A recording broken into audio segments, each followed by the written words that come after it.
Well, torrential rain is bringing flooding to parts of the Illawarra, Sydney and Hunter regions this weekend. Sydney in particular, it has not let up. Hundreds of millimetres has already fallen and there's still more to come. Kristie Lloyd is in Camden in Sydney's flooded southwest and joins us now. Kristie, what's the situation like where you are this afternoon?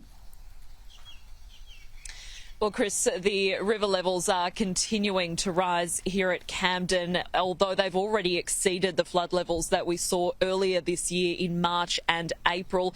This is the fourth time this year that residents here in Camden have been hit with flooding. Just behind me here at the Caravan Park, residents were ordered to evacuate last night, and you can see the water there inundating these homes for the fourth time this year.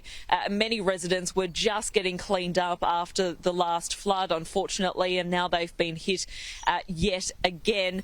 Now, we are expecting to see further rainfall throughout the remainder of today. We've already seen, as you mentioned, hundreds of millimetres falling across the Greater Hunter, Sydney and Illawarra region, which has led to widespread areas of flooding, but there's still more to come. So currently we have moderate flooding occurring here at Camden, and we have major flooding occurring along the Nepean River at Menangle. We also have major flooding occurring at North Richmond along the Hawkesbury River, and the Windsor Bridge has been closed as well. There's a number of road closures right across these flood-affected regions. A number of residents remain cut off as a result of these floodwaters, and unfortunately there's a lot more wet weather to come.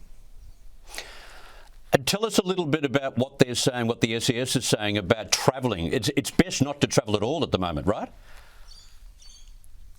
Absolutely, and unfortunately it is school holidays at the moment. This has come at quite an unfortunate time. Many people would be looking to head out and about for the school holidays, but the advice from authorities at the moment is to avoid any unnecessary travel. It's really not the time to travel if you are in those areas that are impacted. We're expecting the worst of this weather system to hit over the next 24 hours, but the current models are suggesting that it will linger into Tuesday. And so whilst I absolutely accept that it couldn't come at a worse time for a lot of people and a lot of families, at the end of the day we want everyone to be safe. And Chris, 100 ADF personnel are on standby at the moment, along with 2 helicopters. They're ready to assist if the situation worsens and if they are needed. And as we just heard, we are expecting to see further rain throughout the coming days. So it is likely that this situation could worsen.